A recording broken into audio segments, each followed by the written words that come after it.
Hi, I'm Tish, and this is the first in a series of podcasts, thoughts shared about working with young people. The first of these we've titled, What to Do if a Child is Very Aggressive, Unprovoked. Situations arise all the time when you're working with young people where someone will fly off the handle. They might walk into a class, throw the bag on the chair, tip the chair over.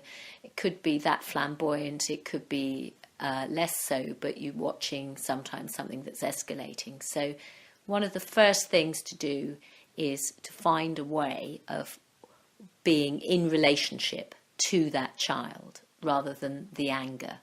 The anger is like an invitation to join battle. This strategy for a child isn't conscious, but it may be their survival technique that they develop from youth. We either tend to go into flight or fight. The children who fight have had to do that to survive. Excuse me. So don't escalate or pour oil on troubled waters. Much better to reflect back to a child that you can see they're very upset about something. Be empathic, but be straight. If you can get alongside a child, you can try and understand what has upset them. I would always say that upset comes before anger. I think it's important that you're authentic and you stand your ground, and whatever happens with young people, they don't see you as a pushover, because that actually makes them feel very unsafe.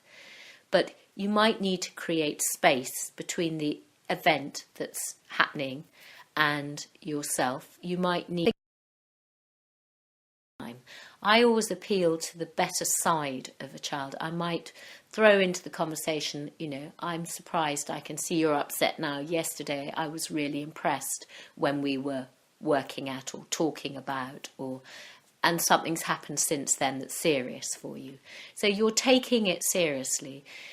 I think allowing there to be a space where you can isolate that incident, buy time, talk about it later, find some way where it doesn't become of the group. There is a sense that you're containing a fire. But I think it's also important that we see that for every child, something is very unique and different is going on inside them. And if we show an interest in who they are as a person and what it is that could have triggered this, there's usually some huge sense of injustice behind a flare-up. And more often than not, nobody has point of view is. So it's a tremendously powerful thing to empathise with anger rather than exacerbate it. I had an example once where I completely blew it with a young girl who was trying to take control of the whole group here at Jamie's farm. And she incited in me a tremendous sense of injustice and rage. And I was trying to contain her, literally, physically. I had bought right into her. Was more powerful than her.